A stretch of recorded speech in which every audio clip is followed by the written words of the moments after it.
Prekini utakmicu, došlo! Došli vas da gledamo ovdje, jedno. Jedno i jedno. Vas došli gledamo ovdje, majko. Da, još jedan.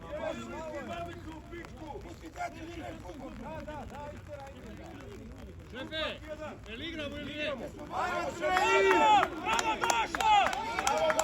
Prekini utakmicu! Ajde, crveni! Ajde!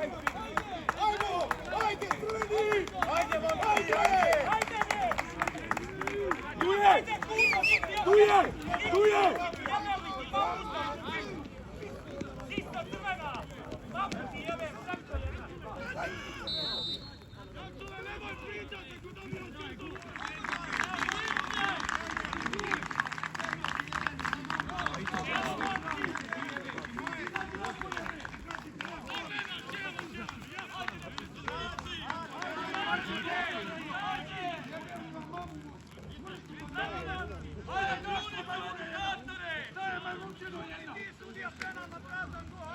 Došlo, igraj, došlo! Neka kažnjavaju!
Francis penal.